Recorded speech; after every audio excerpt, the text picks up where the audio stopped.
네, 식사 맛있게 하셨습니까? 네, 그러면은 또 오후 시간 시작해 보도록 하겠습니다.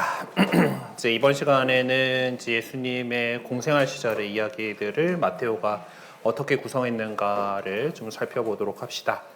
어찌됐든 우리가 유년기 이야기에 우리에게 전해주는 마테오나 루카가 이제 상이한 어떤 스토리를 이렇게 했지만은 어쨌든 중요한 것은 예수님께서 나자렛에서 가정 생활을 하시면서 여느 인간과 같이 성장하셨다라는 거고, 그렇기 때문에 그 당시에 여느 남자 아이들처럼 아버지의 직업을 물려받았을 것으로 보이죠. 그래서 많은 영상화된 것들 가운데에서 이제 패션 오브 크라이스트의 회상 장면에서 보면은 아주 젊은 예수님이 이제 가구를 짜고 있는, 역시 이것도 역시 요셉의 직업에 대한 오류에서 이제 나오는 거죠. 목수다라 그러니까 목수하면 가구 만드는 목수고, 이 앞에 이 그림도 사실 좀 소목으로서의 목수 이제 공방을 이렇게 그려놓고 있는 이제 그런 오류들이 있긴 있습니다만, 어쨌든 예수님에 대한 설명들 가운데에서도 저 사람은 목수의 아들 내지는 저 사람은 목수이고 이제 이런 것들이 있는 것처럼 이제 그 당시 여느 사람들처럼 아버지의 직업을 물려받았을 것 같다라고 이렇게 봅니다. 어쨌든 30살이 되었습니다. 이제 드디어 당신의 지상에 오신 사명을 이제 하시기 위해서 요르단강에 가서 세례자 요한에게 세례를 받고 이제 하늘나라를 이제 선포를 하시게 되죠. 마테오 복음서는 조금 다른 복음서들과 다른 부분이 있다라고 하면은 예수님께서 굳이 하늘나라라는 표현을 사용하신다라는 걸 겁니다. 예수님께서 선포하신 복음의 핵심은 회개하여라 하늘나라가 가까이 왔다.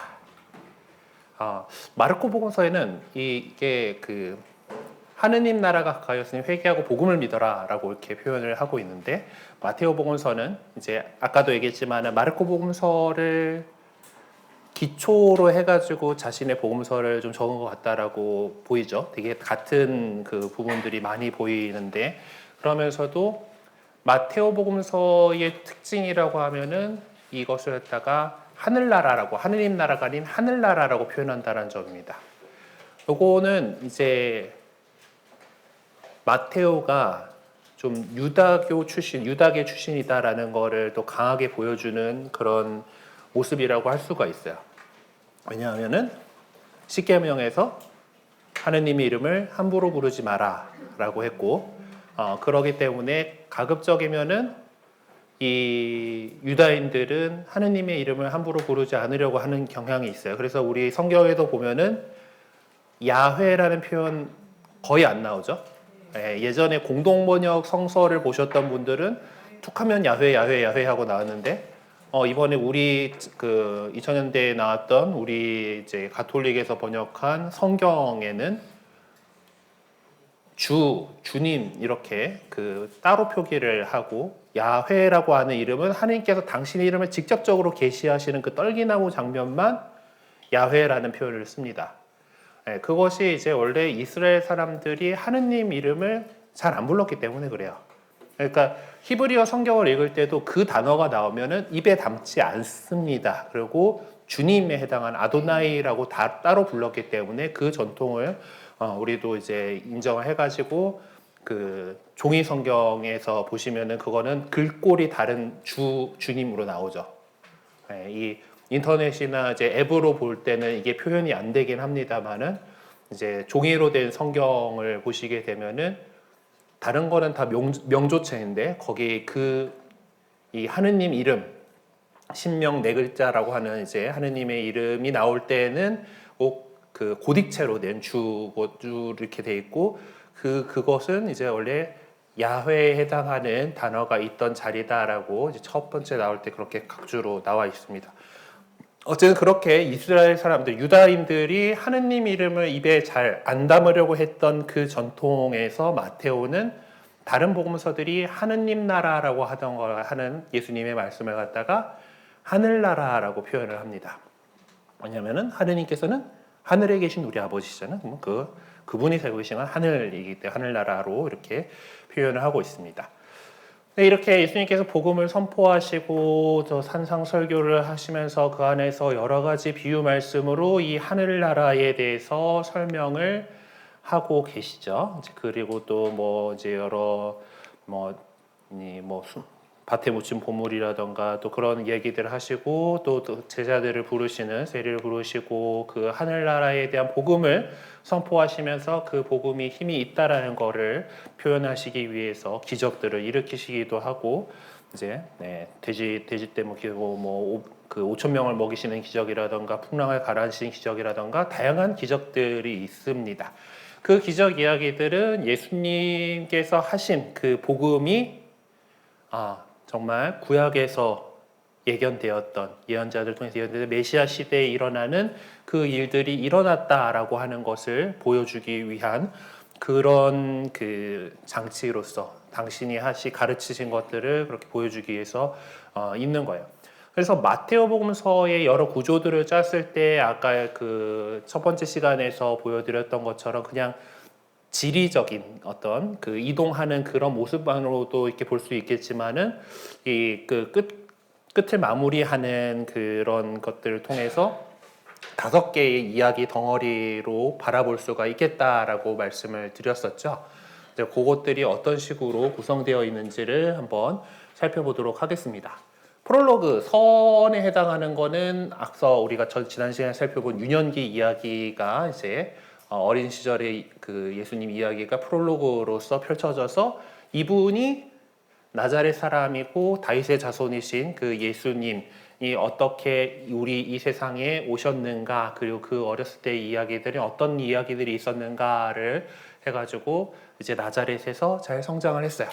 그래서 첫째 이야기와 또 그 예수님께서 그 설교하는 것. 그래서 다른 복음서들, 공간 복음서들의 구성과 마테오 복음서의 구성은 조금 다른 부분들이 있습니다. 그 예수님의 가르친 설교라고 여기 제가 표현을 해놓은 이런 우리 그 앞에 정기강좌에서 거기서는 담화문이라고 표현했던 이제 예수님께서 말씀하신 가르치심들이 모여 있어요.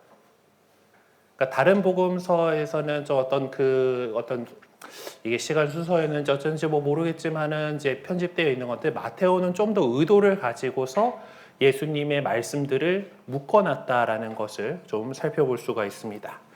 자, 그러면 첫 번째 그 블록들을 한번 좀 들어가 보도록 하죠. 첫째 이야기와 설교의 장면에서 이 이야기, 내러티브라고 하는 거, 이제 어떤 사건들이 있었고 어떤 일들이 있었어라고 하는 이야기들이 먼저 나올 겁니다. 그래서 세례자 요한이 나와가지고 어떻게 사람들에게 이제 회개하고 세례를 받으라고 얘기하는 설교, 그리고 예수님께서 오셔서 세례를 받으시는 장면, 그리고 광야에서 그 악마의 유혹을 받으신 장면, 갈릴레아 전도를 시작하시고 어부네 사람을 제자로 부르시고 또 그렇게 해가지고 예수님께 많은 군중이 모여들었다라고 하는 내용까지 그 3장에서 4장에 걸쳐서 이런 이야기들이 구성이 됩니다. 이야기들이 쭉 이렇게 모이고 그 다음에 5장부터는 그래서 그 군중들이 많이 이렇게 모인 상태에서 예수님께서 입을 열어서 말씀을 하시죠.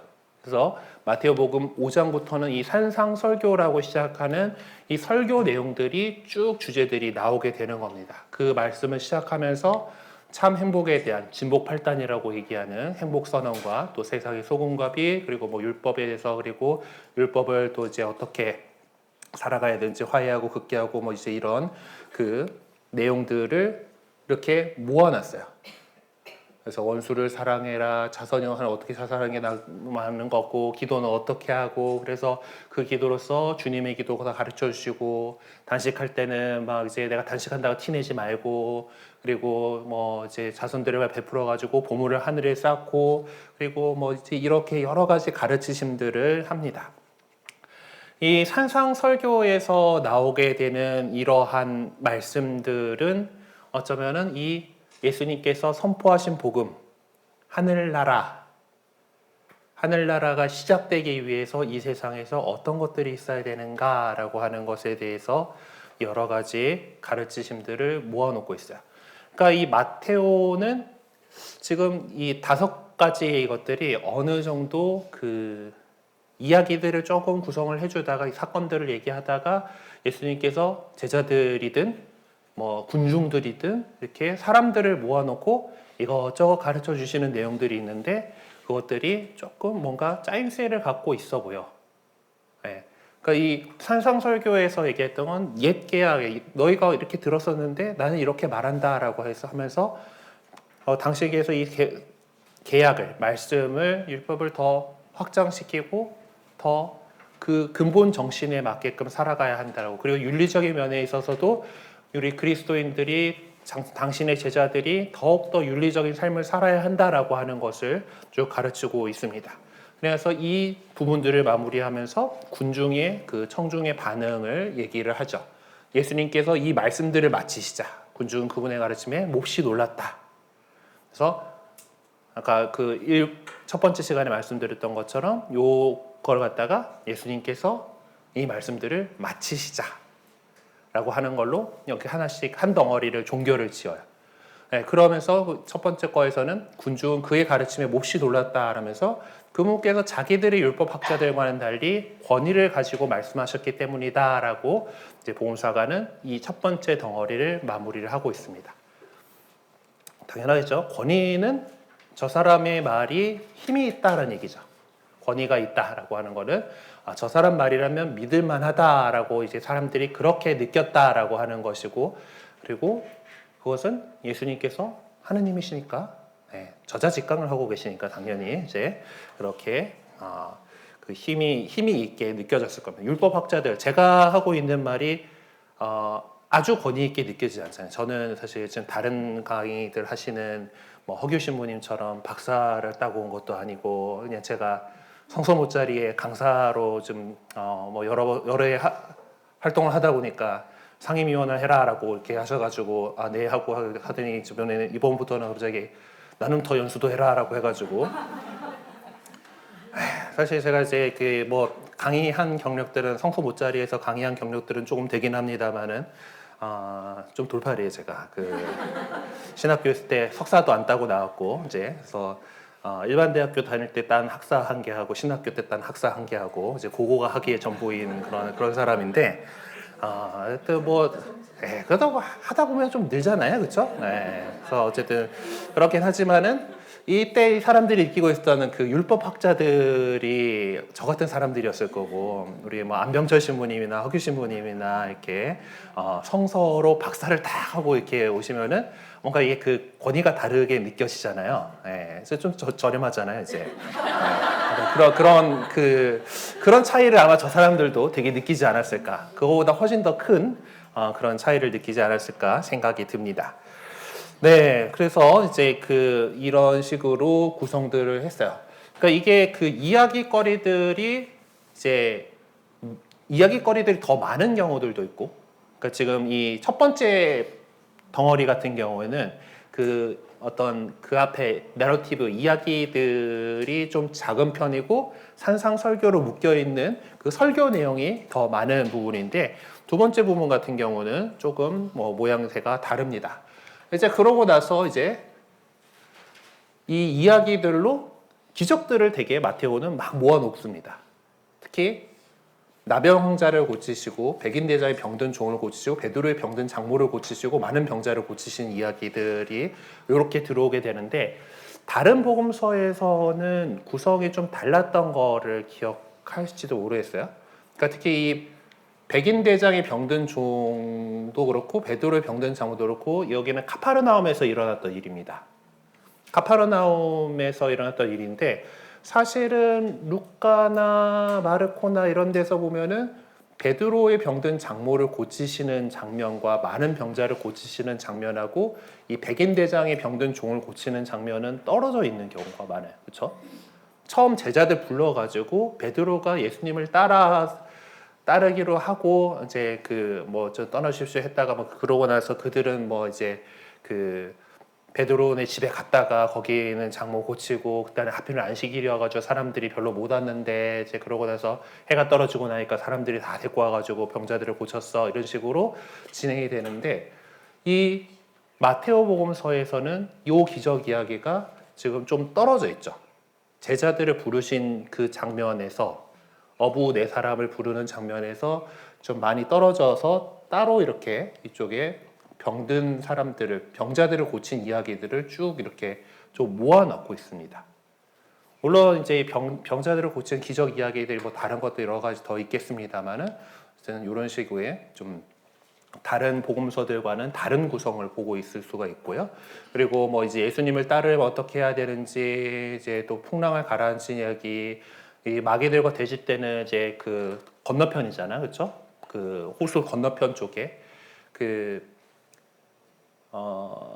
이 갈릴리아 호수가 이제 생겨 있으면은 이제 카파르나움은 북쪽에 있는 그 도시이고, 그리고 저 이제 마귀들과 돼지 때 이야기가 나오는 게라사는 그 남동쪽에 있는 지역입니다. 또 뭐 그런 그 지리적 차이들이 있는데 이제 그 갈릴레아 호수 근처에서 이제 왔다 갔다 하는 거예요. 그래서 뭐 나름대로 풍랑을 가라앉히시는 이야기가 이제 그 호수를 건너갔어야 되니까 이제 그렇게 넘어갈 수 있을 거고요.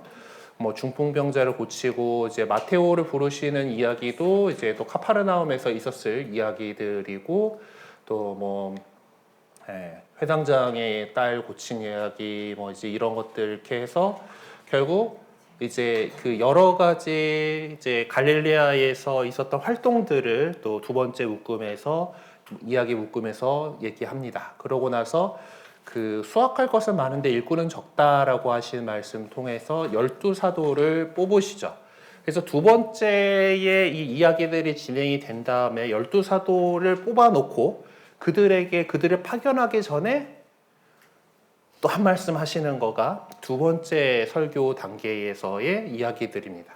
그래서 너 이제 두시 짝지어서 가는데 뭐 어떻게 이제 갈 때 이제 너무 뭐 많이 준비하고 가지 말고 이제 그러면서 이제 가는 곳에서 이제 박해를 각오하고 두려워 말고 복음을 선포하고 이제 나는 이제 분열을 일으켜 왔다라던가 이제 그래서 이제 내가 모든 것을 버리고 따르는 것에 대해서 이제 그리고 너희를 받을 상 뭐 이제 이런 것들에 대해서 얘기를 하죠. 두 번째 덩어리는 말씀하시는 게 훨씬 적고 그 뭔가 내러티브들이 훨씬 많습니다. 그래서 여기서는 이제 12사도들을 파견을 하면서 좀 그 이야기가 조금 다르죠. 이게 그 당시에 박해를 막 받았을까? 아닌데 미래의 어떤 사도들을 파견하시는 것 같은 그런 내용들이 좀 담겨 있습니다. 네. 그렇게 해가지고 이제 12사도들한테 그 이 이야기를 한 것처럼 이제 이 예수님의 이야기들을 묶어놨어요. 이제 그거에 대해서는 우리가 그 정기 강좌 1권, 2권 이렇게 하면서 이제 어떤 의도에서 이런 이야기들이 들어갔는지 한번 살펴본 적들이 있죠. 네. 이게 복음서에 들어간 이야기들이 모두가 다 예수님께서 그 당시 그 상황에서 했을 것 같아 보이지 않는 이야기들이 분명히 있다라고 했잖아요. 그러니까 그리고 이 신자들에게 그 새로 들어온 신자들에게 해줘야 될 이야기, 또 들어온 지 오래된 사람들이 계속해서 이 그리스도 교회에 있기 위해서 해줘야 될 이야기, 박해받는 공동체에게 해줘야 될 이야기들이 아마 예수님의 이 말씀하시는 그걸 통해서 되었을 것 같아라고 얘기를 했었는데 그런 부분들이 마테오복음서에는 이런 이제 사도들을 파견하시면서 하는 그 담화 안에서 이제 만들어지게 됩니다. 네, 그래서 두 번째 덩어리는 여러 가지 이야기하고 결국 사도들을 뽑으신 다음에 그 사도들을 파견하면서 그래서 12제자에게 다 지시하시고 나서 계속 그들도 둘씩 해가지고 여기저기 다니고 예수님도 유다인들의 여러 고을에서 가르치시고 복음을 선포하시려고 이제 그곳에서 떠나셨다라고 11장 1절에서 이 이야기를 하고 다음 이야기들로 넘어가게 되죠. 세 번째 이야기에서는 이제 그 사이에 제자들을 보낸 사이에 세례자 요한이 이제 오시기로 하신 분이 선생님이십니까? 우리가 다른 분을 기다려야 합니까? 뭐 이제 이런 질문을 세례자 요한의 제자들을 보내가지고 했다라고 하는 그 이야기가 나오게 되고, 세례자 요한에 대해서 예수님이 또 말씀하신 이야기, 그리고 또 당신이 여러 기적들을 행하시고 가르침을 주셨지만은 회개하지 않는 고울들에 대해서 안타까워하시는 모습들, 그리고 또 이제 이제 아버지와 아들 내 멍에를 메어라라고 하는 이제 그 가르침들이 있고, 요 사이에 제자들이 다시 돌아온 것 같아요. 그리고 제자들이 안식일에 밀 이삭을 뜯는 이야기에서 그래서 안식일 논쟁들이 또 이 앞에서 이 안에서 이야기가 나오게 됩니다. 그래서 쭉 이제 이야기들이 이제 안식일에 고치시고, 여기서도 이제 바리사이들하고 논쟁이 나오게 되죠. 그리고 이제 예수님께서 어떤 분이신가에 대해서 얘기를 하고, 또 그 막 소문들 내는 것이 저 기적 일으키는 마귀도 뭐 힘을 빌려가지고 한 것 같다, 뭐 이제 이런 이야기에 대해서 반박하시는 거라든가, 이제 그리고 표징 보여달라 그러는데 보여줄 거는 요나의 표징밖에 없다라든가, 그리고 뭐 이제 겨우 이렇게 악령들을 쫓아놨으면은 이제 잘 하고 있지 않으면 그 안에 다시 또 더 다른 악령들이 올 거다라던가 하는 그런 이야기들을 하다가, 예수님의 참 가족에 대한 이야기, 그러니까 하느님의 뜻을 따르는 사람이 이제 내 어머니요, 형제요, 누이다라고 말씀하시는 그런 장면들까지가 이 세 번째 꾸러미의 그 이야기거리들이 된다라고 할 수가 있습니다. 그리고 나서 이어서 이제 제자들하고 이제 거기 모여 있던 사람들한테 또 설교 말씀들을 쭉 이렇게 하시게 되죠. 여기서는 비유 말씀들이 많습니다. 하나님 나라가 뭐냐라고 하는 거에 대한 이야기를 해요. 왜냐하면은 예수님의 참 가족에 대한 이야기들까지 이렇게 진행이 되면서 하느님의 뜻을 따르는 사람이 당신의 참 가족이다라고 얘기하면서 이제 하느님 나라, 하느님의 뜻이 이루어지는 하늘나라가 어떤 것인가를 갖다가 여러 가지 비유들로 설명을 하시고, 또 제자들만을 좀 더 가르치시는 장면들이 이렇게 나옵니다.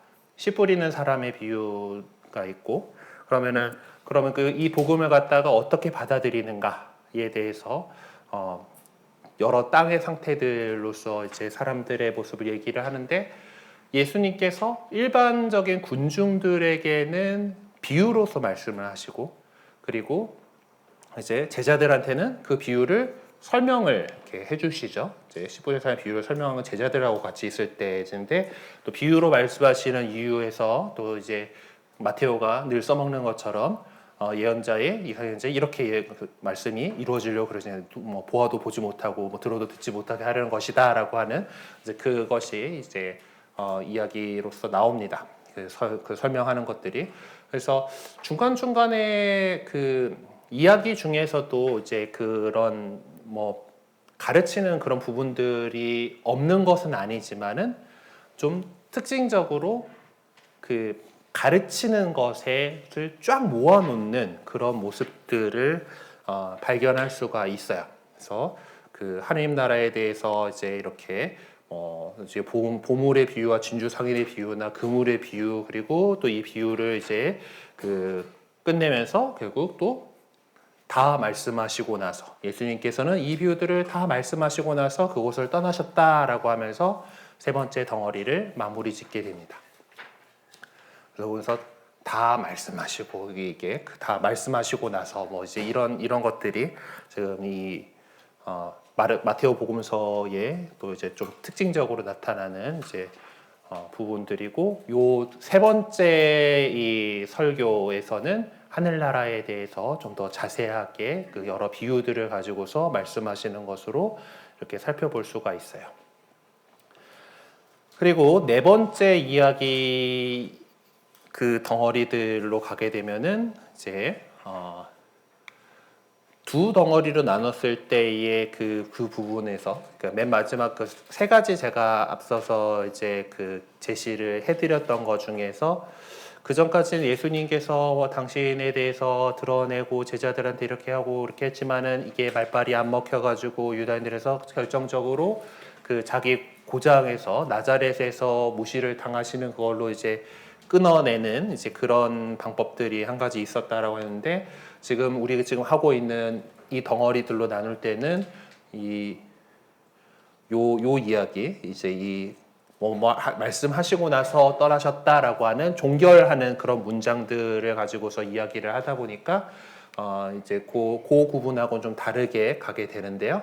이제 나사렛을 가셨던 이야기가 있는 거죠. 예수님께서 고향에 가셨는데 이제 갔더니 이제 고향 사람들은 다들 알잖아, 저 사람.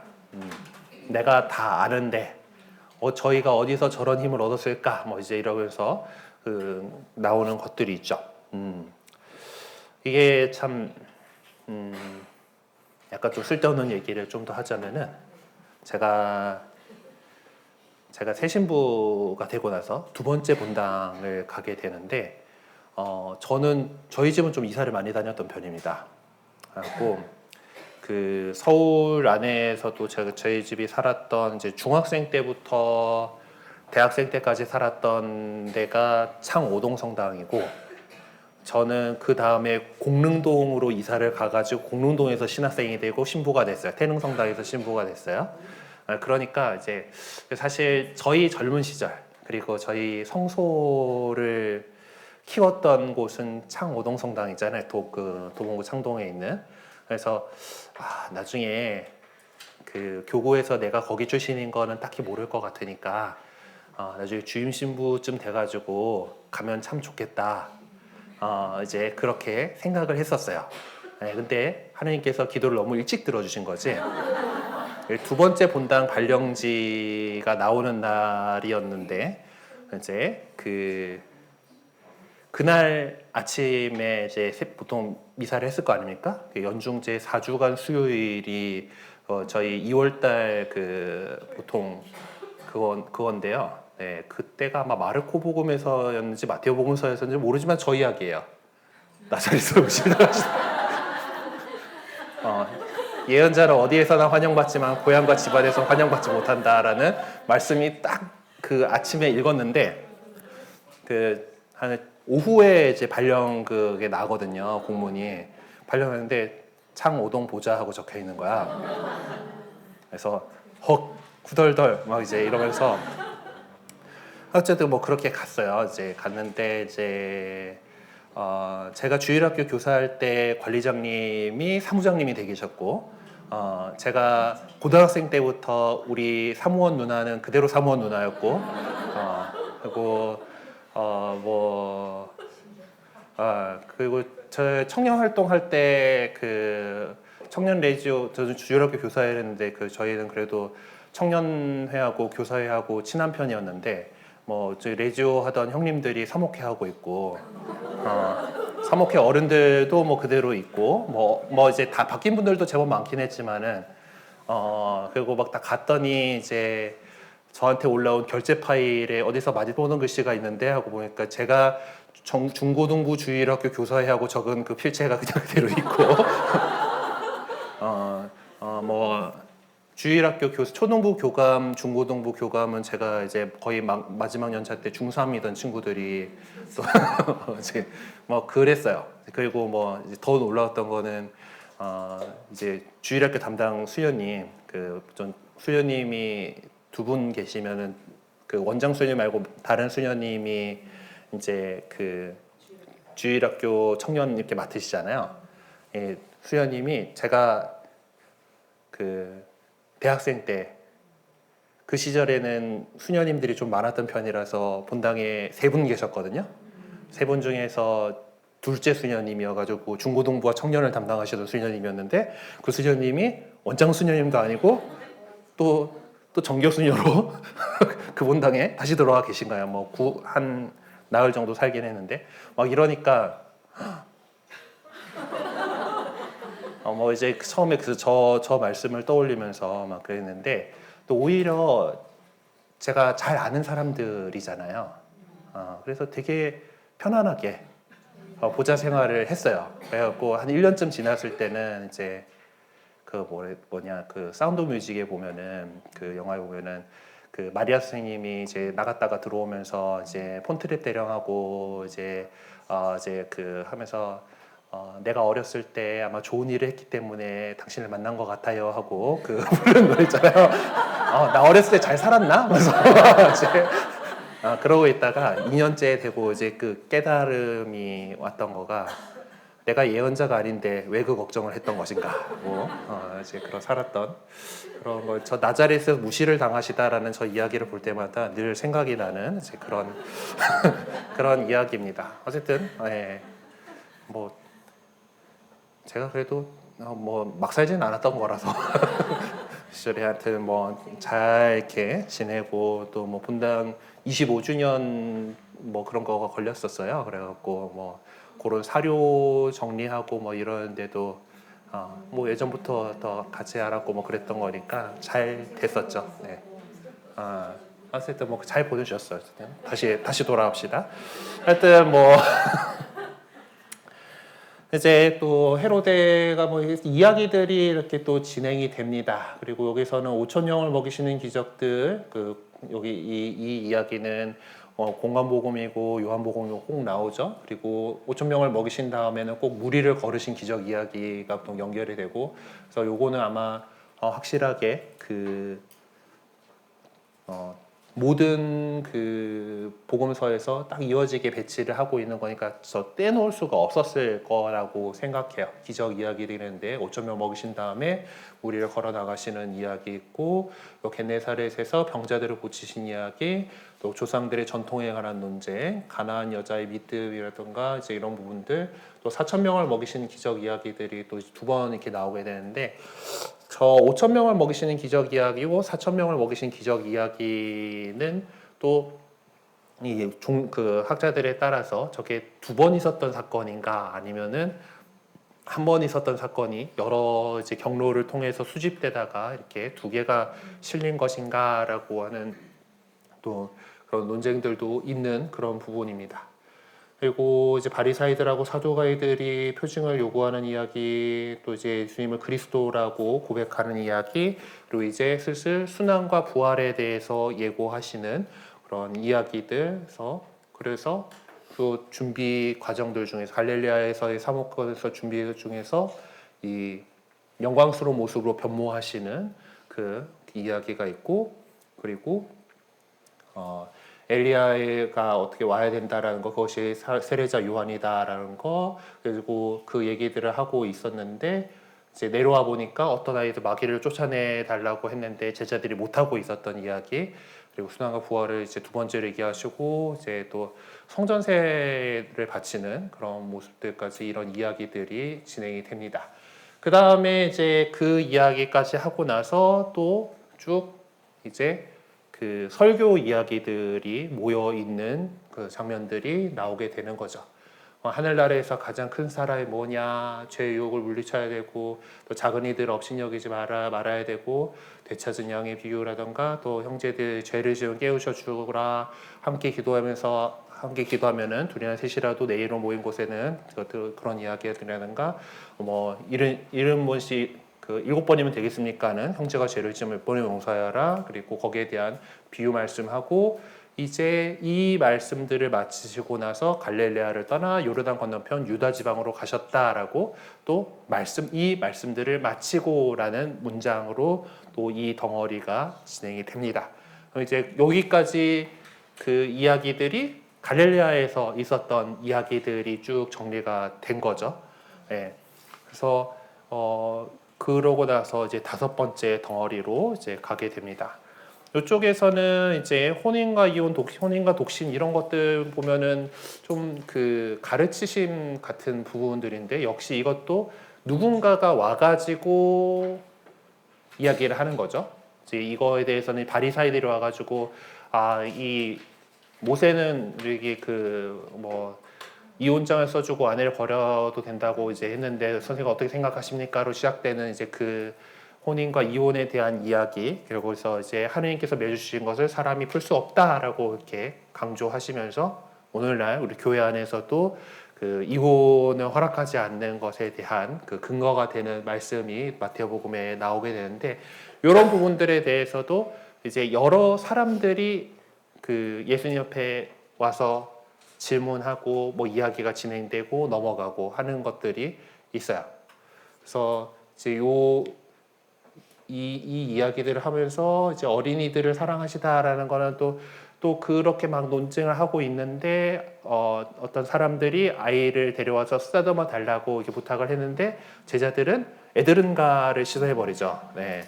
그러니까 예수님께서 복음서에서 잘 보지 못하는 언짢아 하시면서 그 아이들 데려오라라고 얘기를 하시는 장면인데 이것도 보면은 약간 그 혼인에 대한 거, 가정에 대한 내용과 또 어린이들까지 그래서 이제 앞서서 있었던 어린이와 같이 되지 않으면 하나님 나라에 들어갈 수 없다라던가 이제 이런 부분들과 함께 좀 이어지긴 하지만은 이 어린이들을 사랑하시는 그런 장면, 가정과 이제 어린이에 대한 것들을 좀 묶어놓은 느낌도 납니다. 그러니까 이 하필이면 그때 그렇게 됐을까? 이게 딱 정확하게 그냥 쭉 이어간다라는 느낌은 또 아니거든요. 이제 바리사이들하고 이제 저 혼인과 이혼에 대한 이야기들을 쭉 이렇게 진행을 하시고 나서 이제 그리고 제자들하고 해서 어떤 독신에 대한 문제, 이제 그 하나님 나라를 위해서 이제 그 독신을 선택한 사람들에 대한 것들까지 뭐 이제 이런 얘기를 하고 있는 상황에서 이제 아이들을 데리고 온 사람들이 있었던 건지 아니면 다른 이야기였는데 이거가 연관된다고 생각해서 마테오가 이렇게 편집을 한 건지는 잘 모르겠어요. 어쨌든 그래서 이런 것들이 좀 묶여 있다. 그리고 하나님 나라 부자 얘기, 따름과 보상에 대한 이야기도 좀 같이 좀 이어질 만한 주제인 거죠. 예. 부자가 하나님 나라에 들어가기 참 어렵다. 뭐 이제 이러면서 이제 얘기가 됐던 거고, 그리고 보시다시피 저희는 모든 것을 버리고 주님을 따랐습니다라고 하는 그런 게 해서 그래 너희가 이제 뭐 이렇게 내놓은 사람들은 이 사회에서 다시 얻고 이제 뭐 하나님 나라에서 영원한 생명까지 얻을 것이다라고 하는 그 보상에 대해서 얘기를 하시고 그리고 이제 뭐 포도밭 주인의 비유라던가 이제 또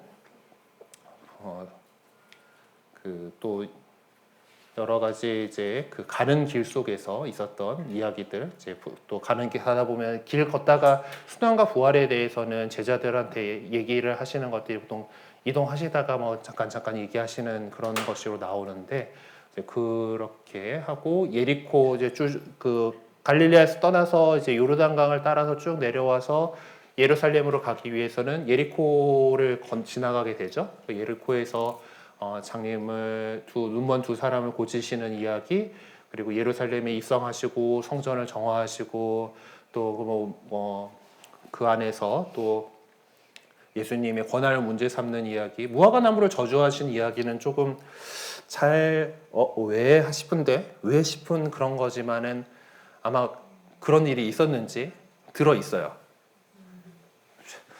철도 아닌데 왜 열매를 맺지 않았다면서 저주를 하시니까 무화과 나무가 말라버렸어.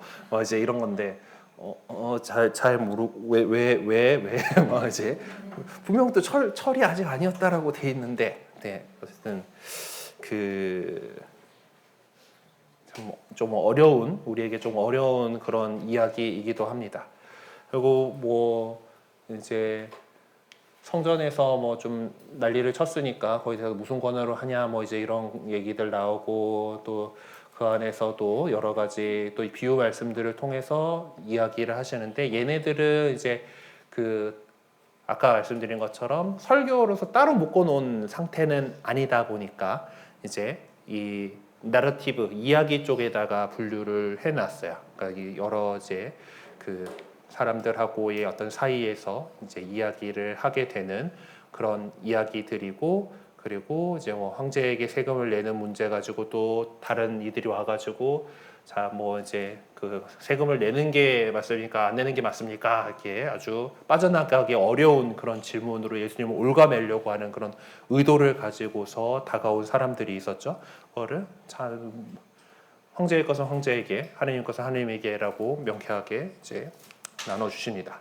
그리고 또 뭐 이제 가장 큰 계명이 무엇인지 이제 그리고 이 성전의 파괴를 예고하시다, 예루살렘 한탄하시다는 요 장면들이 이 마테오 복음사가는 예루살렘 성전이 파괴된 것을 알고 있는 사람이다라는 것을 보여주는 그런 부분이 되겠습니다.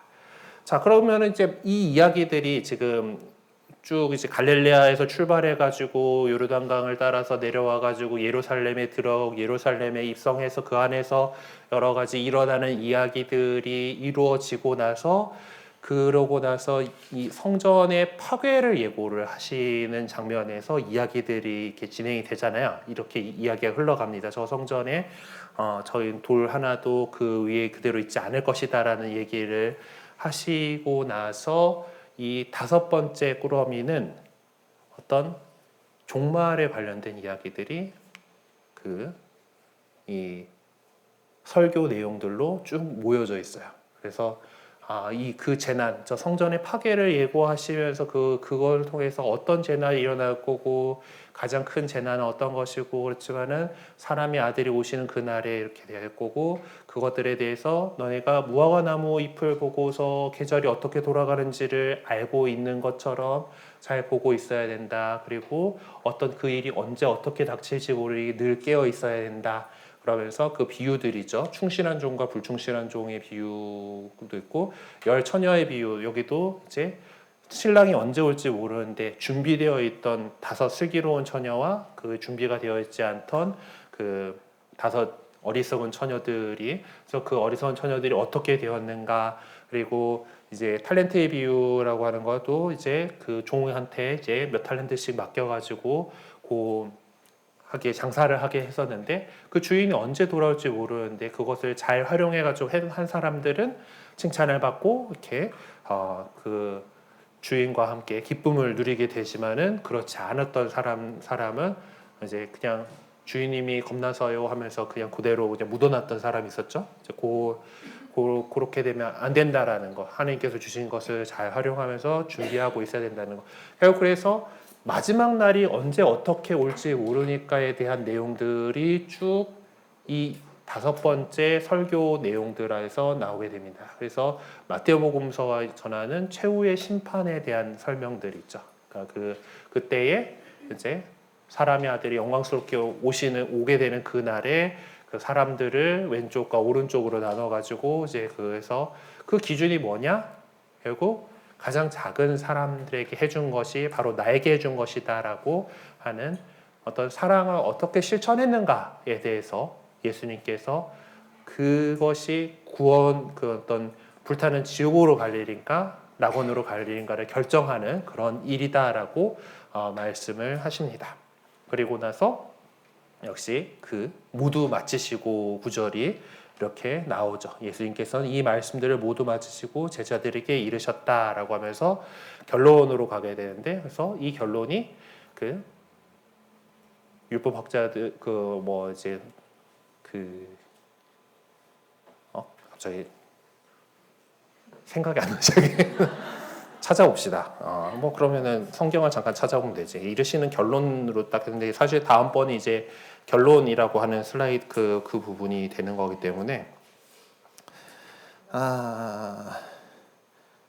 제가 이제 이 강의를 처음 맡아가지고 슬라이드를 이게 미리미리 잘 준비했어야 되는데 역시 이게 닥치지 않으면 되지 않는 이 참 안타까운 그런 것 안에서 이렇게 됐어요.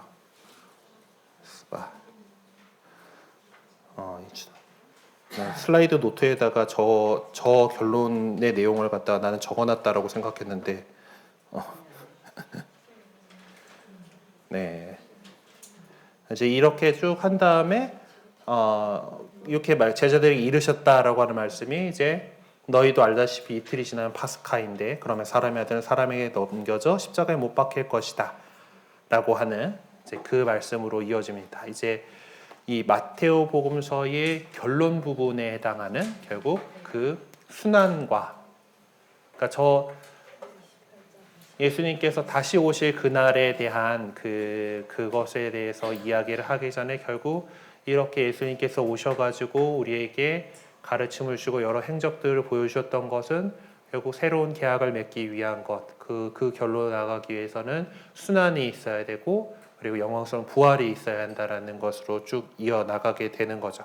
그래서 예수님께서 그러니까 이 말씀들을 모두 마치시고 제자들이 이르셨다라고 하는 그때의 수석 사제들과 백성의 원로들이 카야파 대사제의 저택에 모여가지고 예수님을 죽일 것을 이제 공모하는 그런 이야기가 나오면서 이제 결론 부분 예수님의 순환 이야기가 이렇게 이어지게 됩니다. 네, 그러면은 또 한 10분간 쉬고 또 다음 시간에 2시 25분에 이제 나머지 부분 그 예수님의 순환기와 부활에 대한 이야기들을 이어가도록 하겠습니다. 네, 수고하셨습니다.